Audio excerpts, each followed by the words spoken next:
It was originally a fort, a garrison town, which was supposed to protect the Austrian Empire against its biggest enemy. Different types of architectural styles. A lot of Renaissance. We have some of the Baroque buildings. The biggest Baroque architect of Bohemia, or northern Bohemia at least, was Ottavio Brogio, whose parents immigrated from Italy in the 1700s. This is his house, but he also built all the monasteries, cloisters, churches, cathedrals, and so on. It's just his little house. It's called the House of Five Virgins. It's got 5 virgin faces in the facade, or heads in the facade. That's the diocese museum, the local diocese museum over there. The town has catacomb system 3 levels, and you can actually dive into it for an excursion. If you go through the medieval basement over there, it's like this round little door that it keeps going down. There's like a restaurant, literally. You have to like walk through the restaurant to eventually end up in the system. Now we've got the town hall with the Goblet Lookout Tower there. That's the current town hall, but back in the day the town hall was the other building there with the very sharp spike, and that is actually a museum today, and it's actually the first Renaissance building of northern Czechia. It's kind of a big deal in that regard. We've got the Gothic tower next to it.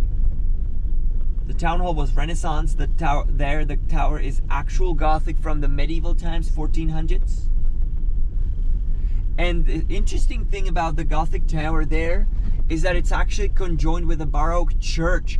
And those two styles are like centuries apart, basically, right?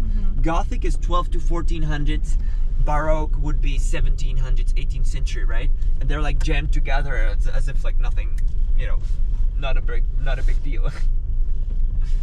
And this is an interesting one. That's another Renaissance building with the typical sgraffito facade artwork.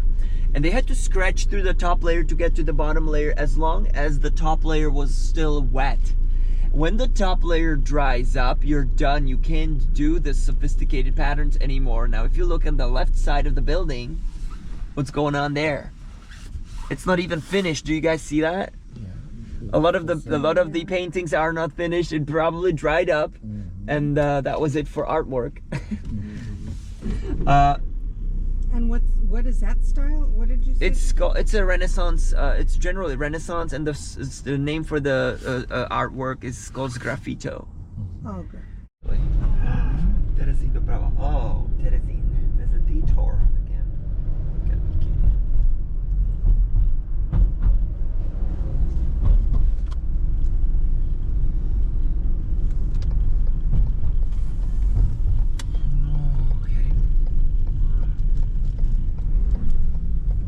Again in the sometime.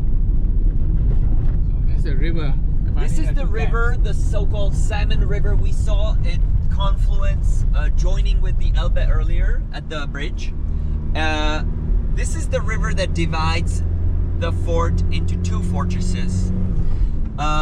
It's the river that was supposed to fill in the moat system of the fort, these canals, right, in case of an invasion. All the boats. So we're heading there now. This is the memorial of Terezin. Now the jail hasn't changed very much ever since the World War II. It's also the first camp that became a memorial in Europe. At the same time, it was the last camp liberated. The last camp in Europe liberated. The last camp. So that was liberated by Red Army. Yeah, and yeah, it's true.